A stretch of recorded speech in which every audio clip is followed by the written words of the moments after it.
Bueno, en este video vamos a ver ahora la otra rama de la estadística, que es la estadística inferencial, que ya en el anterior video habíamos visto que es cuando yo tengo dos variables y quiero cruzar esas dos variables.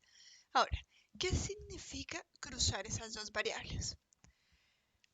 Vamos a ver, para entender lo que significa cruzar esas dos variables, vamos a ver una serie de pasos que se siguen cada vez que yo quiero cruzar dos variables. Yo cruzo dos variables cuando quiero ver si hay determinada asociación, relación o diferencia entre variables. Lo primero que yo tengo que hacer cuando yo tengo dos variables y necesito cruzarlas, por ejemplo, si yo tengo un objetivo de mi estudio y quiero determinar la relación entre, qué sé yo, el conocimiento sobre salud bucal de los participantes y su relación con, eh, no sé, puede ser el estado socioeconómico, por ejemplo, son dos variables. Entonces, yo tengo que identificar qué tipo de variables son las que yo estoy analizando. Supongamos que el conocimiento yo lo estoy midiendo en una escala que va del 1 al 10, entonces sería una variable cuantitativa. Y el estado socioeconómico, supongamos que son categorías, que sería estado socioeconómico bajo, después medio, después alto, y digamos que son esas categorías. Entonces, esta variable sería cualitativa. Entonces, este sería el primer paso a la hora de cruzar variables. Primero, identificar el tipo de variables. Ahora, ¿por qué es importante saber cuál es el tipo de las variables que yo estoy cruzando? Porque dependiendo del tipo de las variables que yo estoy cruzando, es la prueba de estadística inferencial que yo tengo que aplicar. Y de ahí también va a depender cómo se redacta o cómo funciona esa prueba estadística, va a influir en cómo redacto yo las hipótesis y las conclusiones o los resultados de mi estudio. Vamos a comenzar escribiendo acá. Si yo tengo dos variables cualitativas y las quiero cruzar, yo voy a utilizar una prueba que se llama chi cuadrado. Sí, también se llama chi cuadrado de Pearson. Si yo tengo dos variables que son cuantitativas, ¿sí? En este caso yo voy a utilizar una prueba que se llama correlación. ¿Sí? Por ejemplo, si yo quiero cruzar la variable sexo, que es cualitativa, con la variable de estado socioeconómico, que dijimos así como la planteamos sería cualitativa también, yo utilizaría la prueba de chi cuadrado. Si, por ejemplo, yo quiero cruzar la variable de conocimiento sobre higiene dental, por ejemplo, es lo que se me viene ahora a la mente en una escala cuantitativa del 1 al 10, y quiero cruzar eso con la edad de las personas. Las dos variables serían cuantitativas y yo utilizaría la prueba de correlación.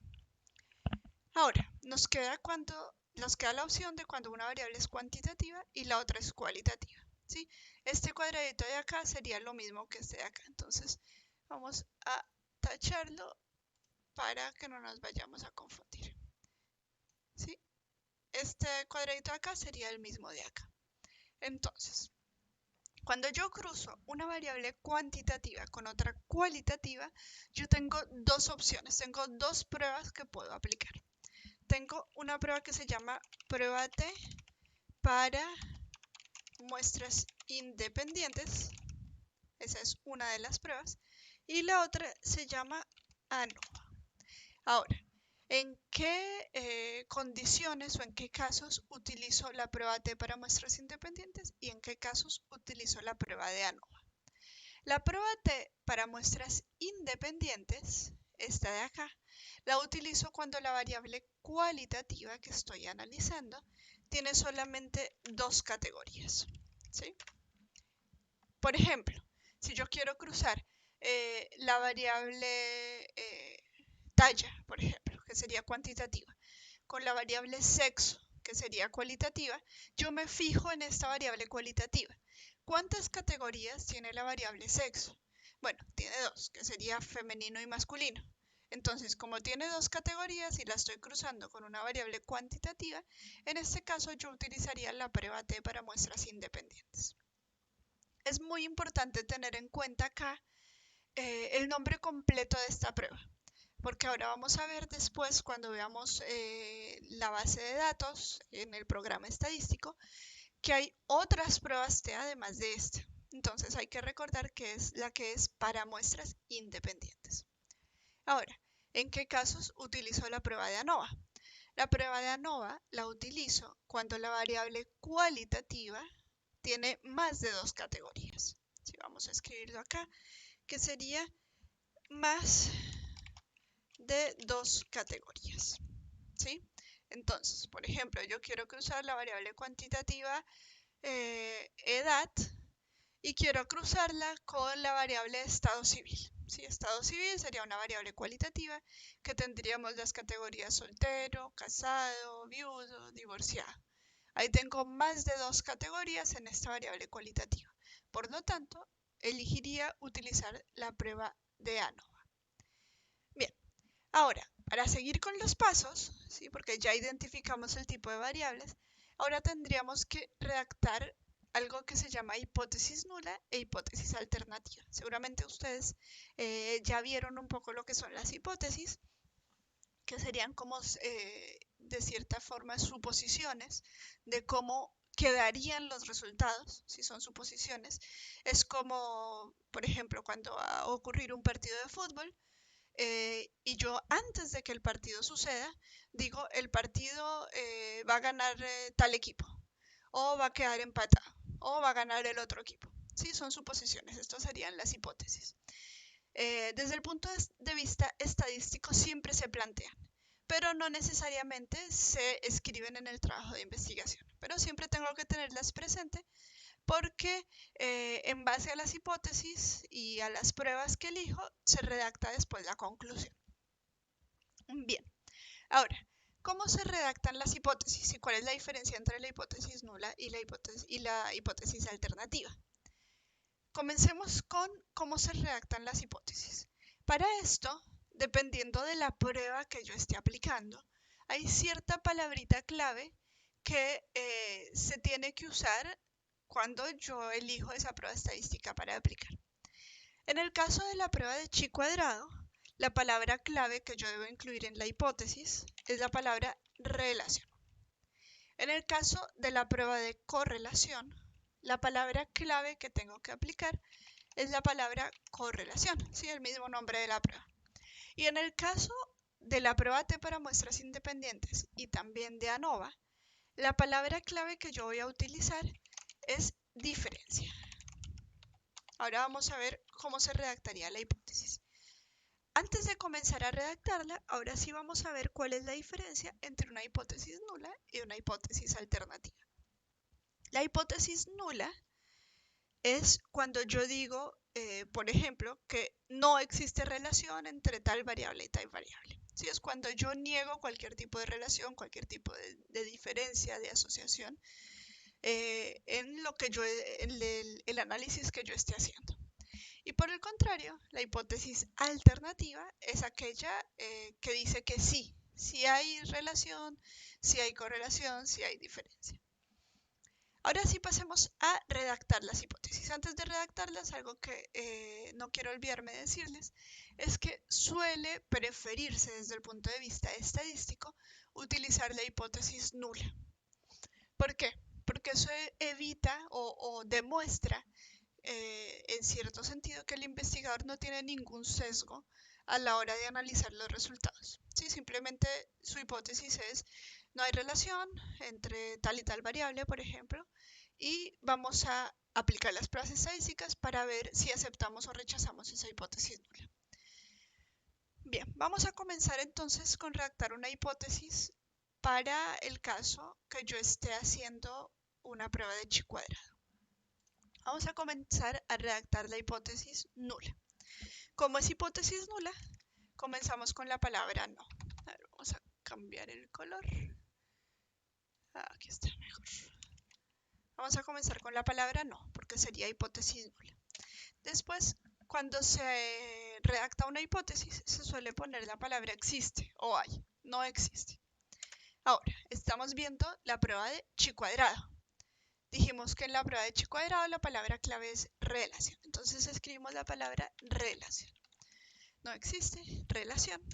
Ahora, estamos viéndolo desde el punto de vista estadístico. Entonces, las siguientes palabras que se escriben es estadísticamente significativa, ¿sí? Entre. Ahora, como estamos viendo chi cuadrado, es cuando yo estoy cruzando dos variables que son cualitativas las dos. Entonces podemos decir la variable sexo y la variable estado civil, por ejemplo. Entonces, no existe relación estadísticamente significativa entre el sexo y el estado civil de los participantes. Esa sería la hipótesis nula, ¿sí? En el caso de que yo quiera cruzar la variable sexo con la variable estado civil. Como las dos son cualitativas, entonces utilizo la palabra relación para escribir la hipótesis nula y sé que tengo que aplicar la prueba de chi cuadrado. Bien, esta sería la hipótesis nula. En el caso de la hipótesis alternativa, simplemente escribo exactamente lo mismo, pero comenzando con sí.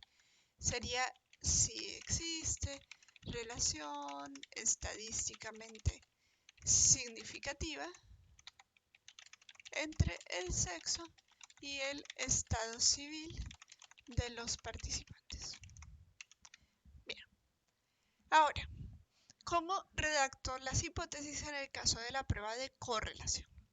Veamos que la palabra clave acá en la prueba de correlación es correlación. Entonces, comencemos con la hipótesis nula. Sería no existe, es nula, entonces por eso comienzo con no. Como es hipótesis, digo existe, o puedo también escribir hay. Entonces, no existe correlación.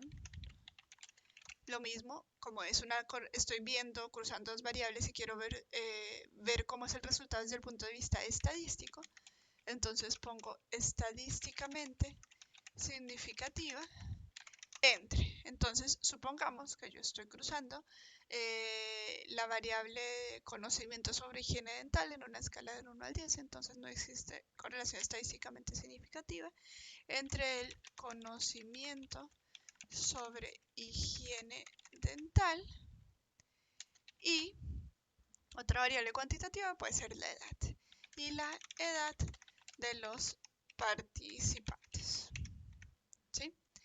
Y en el caso de que tuviera que escribir la hipótesis alternativa, simplemente en lugar de no, escribiría acá sí. Ok, esto sería como redactar las hipótesis nula y alternativa para la prueba de correlación. Ahora, vamos a ver cómo se redactaría en el caso de que yo utilice prueba T para muestras independientes o utilice la prueba de ANOVA. Y para eso vamos a explicar un poquito cómo funcionan estas pruebas estadísticas. En ambos casos, lo que hace la prueba estadística es que dependiendo del número de categorías que tenga la variable cualitativa, forma ciertos grupos. Entonces, supongamos que yo estoy haciendo una prueba T y que quiero evaluar el conocimiento sobre higiene dental según con la otra variable cualitativa que fuera el sexo. Entonces lo que va a hacer esa prueba es que va a armar un grupito para la categoría masculino y otro grupito para la categoría femenino. Y en ambos grupos, ¿sí?, les va a calcular el promedio de lo que sería la variable cuantitativa, ¿sí? Promedio se suele escribir como una X y una barrita encima. Sería el promedio. X y una barrita encima. Entonces, supongamos, imaginémoslos de una manera gráfica. Yo agarro un grupo de personas, ¿sí?, y les digo, todos los hombres vayan a tal lugar y todas las mujeres vayan a tal lugar. Y después agarro en el grupo de hombres, supongamos que están en un aula, y a todo este grupo de hombres, entonces les aplico el cuestionario sobre conocimiento de higiene dental, en donde dice cómo es ese nivel de conocimiento en una escala de 1 a 10 y les saco el promedio de todos los hombres. Hago lo mismo, pero ahora con las mujeres, saco el promedio de conocimiento sobre higiene dental. Y después lo que hace esta prueba estadística es comparar este promedio de acá, ahora vamos a cambiar de color, lo que hace es comparar este promedio de acá con este promedio de acá, ¿sí?, y evaluar si son diferentes. diferentes, ¿sí? Diferentes desde el punto de vista estadístico. Lo mismo pasaría con la prueba de ANOVA, simplemente que agregaría una tercera categoría, ¿sí? O tres o más, porque es más de dos. Y va a evaluar si los promedios difieren entre cada una de las categorías o cada uno de los grupos. Ahora sí, vamos a ver, dependiendo de esto, ya entendiendo cómo funciona la prueba, cómo se redactaría la hipótesis. Acuérdense que la prueba estadística lo que está comparando es si este promedio de acá es diferente de este promedio de acá. Vamos entonces ahora a pasar a redactarlo. Comencemos con la hipótesis nula. Se diría, y con el ejemplo que vimos del conocimiento y la variable sexo. Entonces sería, no existe, la palabra clave era diferencia, diferencia estadísticamente significativa entre. Es errado decir entre el conocimiento y el sexo, porque ya vimos que la diferencia no se evalúa entre las dos variables, sino que se evalúa entre el promedio de un grupo y el promedio del otro grupo. Entonces sería, no existe diferencia estadísticamente significativa entre el promedio del conocimiento sobre higiene dental de las mujeres y el conocimiento sobre, acá me falta el promedio, y el promedio del conocimiento sobre higiene dental de los hombres. Entonces, visto desde una manera gráfica, sería no existe diferencia estadísticamente significativa entre el promedio de conocimiento de higiene dental de los hombres y el promedio de conocimiento de higiene dental de las mujeres. Esa sería para que entendamos cómo se redacta o por qué se redacta de esa manera la hipótesis. Otra forma un poco más corta de redactar esta hipótesis en el caso de prueba T y en el caso de ANOVA también sería redactarlo de la siguiente manera. No existe diferencia estadísticamente significativa entre los promedios de conocimiento sobre higiene dental según el sexo. Esto es lo mismo que decir esto, y es mucho más fácil redactarlo de esta forma, sobre todo en el caso de la prueba de ANOVA, porque hay más de dos categorías, entonces no quedaría tan largo. Fíjense que aquí yo digo que no existe diferencia entre los promedios de la variable cuantitativa, ¿sí? Entre los promedios de la variable cuantitativa según la variable cualitativa. ¿Sí? Lo mismo para ANOVA, si en lugar de sexo fuera estado civil, simplemente se dice según el estado civil de los participantes. Y bueno, esto sería hipótesis nula. Para que fuera hipótesis alternativa, simplemente en lugar de no, se escribe sí. Hasta ahí entonces hemos visto lo que fue la redacción de las hipótesis. Después de tener presente y tener en claro cuáles son las hipótesis, se procede a aplicar la prueba estadística, ¿sí? La que yo haya elegido según el tipo de variable, chi cuadrado, correlación, prueba T. Eso les voy a mostrar después con la base de datos propiamente. Ya vamos a ver cómo se aplican estas pruebas. Una vez aplicada la prueba, en cada prueba yo voy a encontrar o se me va a mostrar, o los resultados me van a mostrar, un número que se conoce como valor de P. ¿Sí? Es un número que puede ir entre el 0 y el 1. Siempre se lo encuentra con 3 decimales. ¿Sí? Y los programas estadísticos suelen omitir el 0 antes del decimal. Entonces, si el valor de P es 0,356, el programa estadístico suele mostrarlo como 356. ¿Sí? Estos dos números serían lo mismo. En cada prueba estadística yo voy a encontrar en algún lugar, que vamos a ver después, el valor de P. Este valor de P que yo encuentro, que va entre 0 y el 1, me va a servir para decidir cuál de las dos hipótesis acepto, cuál de las dos hipótesis que yo me planteé para ese cruce de variables voy a aceptar. O lo mismo, es lo mismo decir que decido si acepto o rechazo la hipótesis nula. Recordemos el ejemplo que yo les había dado. Una hipótesis es como decir antes de que un partido suceda, es decir, tal equipo va a ganar o va a haber un empate o bueno, cualquier postura que yo tenga con relación a ese partido. Cuando yo decido a partir del valor de P si acepto o rechazo la hipótesis nula, eso es después que yo apliqué la prueba, obviamente, y es como decir, después que se jugó el partido de fútbol, si coincidí con mi postura de qué equipo iba a ganar o no, ¿sí? Entonces, ahora sí vamos a ver cómo hago yo para a partir del valor de P decidir cuál de las dos hipótesis acepto. Para eso vamos a utilizar esta tablita de acá. H0 significa hipótesis nula, H1 significa hipótesis alternativa. Entonces, en el caso que el valor de P sea menor a 0,05, ¿sí? Menor a 0,05, yo voy a aceptar la hipótesis alternativa y a rechazar la hipótesis nula. Recordemos que son contrarias. La hipótesis nula y la alternativa son contrarias. Por eso cuando acepto una, rechazo la otra. Y en el caso que el valor de P sea mayor a 0,05, entonces yo voy a decidir aceptar la hipótesis nula y rechazar la hipótesis alternativa. Bien. Ahora, en este ejemplo que yo les di, 0,356, este número es mayor a 0,05.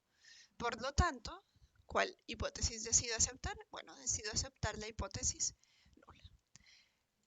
Ahora, algo como bueno para poder reconocer cuando un valor de P es mayor o es menor a 0,05 es poner un número debajo del otro.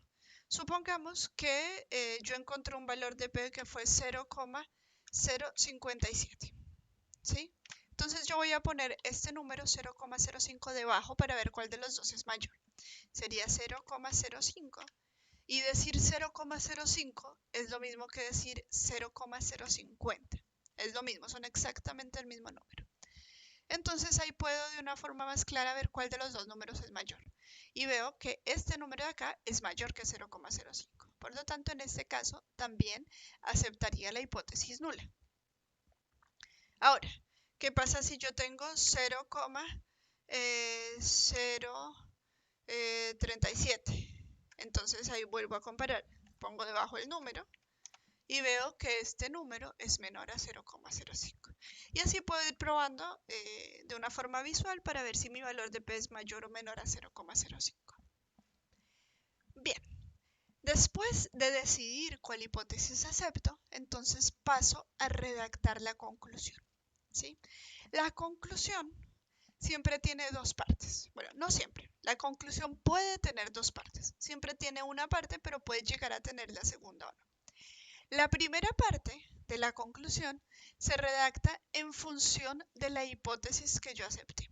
¿Sí? Entonces, en función del valor de P, cuando lo comparo con 0,05, decido cuál hipótesis es la que acepto.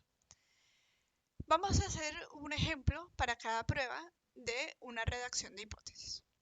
Supongamos que yo hice la prueba de chi cuadrado, ¿sí? Quería comparar la variable sexo con el estado civil. Me planteé la hipótesis nula, me planteé la hipótesis alternativa y encontré un valor de P así, ¿sí? Este, 0,356. Entonces yo lo comparé acá en esta tablita y decidí que voy a aceptar la hipótesis nula. Entonces procedo a redactar la primera parte de la conclusión. Como acepté la hipótesis nula, comienzo con no. En este caso, cuando yo redacto la conclusión, ya no escribo existe, sino que escribo se encontró.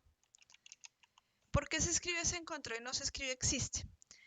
Bueno, porque cuando yo hago mi trabajo de investigación, aplico mi prueba estadística en una muestra, ¿sí? Yo no puedo estar 100% seguro o segura que si vuelvo a repetir este trabajo de investigación o este análisis estadístico en otra muestra, yo no puedo estar 100% segura que voy a encontrar el mismo resultado, ¿sí? Yo puedo estar 95% segura, pero ese otro 5% que me falta me, me impide a mí decir con certeza que no existe o que sí existe. Yo digo que en mi estudio no encontré. Entonces por eso digo, no se encontró. Como es prueba de chi cuadrado, digo relación. Como lo estamos viendo desde el punto de vista estadístico, estadísticamente significativa entre el sexo y el estado civil de los participantes. Bien, ahora, supongamos que yo hice ahora la prueba de correlación y encontré este valor de P, ¿sí? Vamos entonces a redactar la conclusión. Como ese valor de P me dio menor a 0,05, entonces acepté la hipótesis alternativa.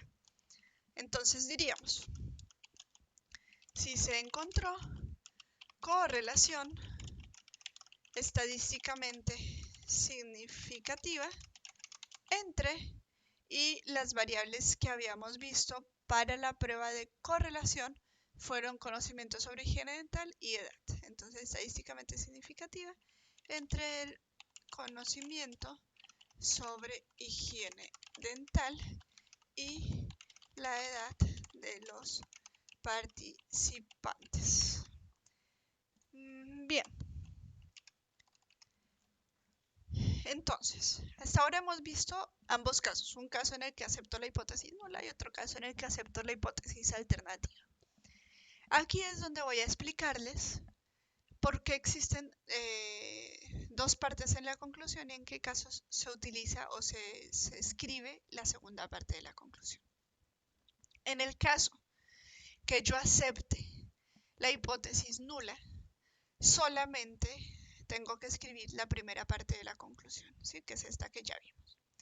En el caso que yo acepte la hipótesis alternativa, entonces tengo que redactar la primera parte de la conclusión y también la segunda parte de la conclusión. ¿Sí? Esta segunda parte de la conclusión se redacta en función de los resultados que me aparezcan en el programa estadístico. Así que vamos a ver cómo se redactaría cuando veamos la base de datos. Bien, entonces en este caso, en este segundo caso de la prueba de correlación, cuando teníamos un valor de P así, menor a 0,05, ahí no terminaría el resultado, la conclusión, sino que yo tendría que extenderme un poco más para complementar esa conclusión, que vamos a verla después. Bien, en el caso de una prueba T o una NOVA, supongamos que yo acepte la hipótesis alternativa, supongamos que sería esta de acá, ¿sí? El promedio de conocimiento sobre higiene dental y el sexo, entonces diría que dijimos alternativa, entonces sería si se encontró diferencia estadísticamente significativa entre los promedios de conocimiento sobre higiene dental según el sexo. Y en este caso también tendría que hacer la segunda parte de la conclusión. Bien, entonces hasta aquí vimos la parte teórica de lo que sería la estadística inferencial. Ya vimos cuáles son los pasos que se siguen, cuáles son las pruebas estadísticas que puedo usar, en qué casos las debo usar y cómo se redactan hipótesis y conclusiones. Vamos a dejar acá el video. En el próximo video vamos a ver cómo se aplican estas pruebas estadísticas en un programa estadístico.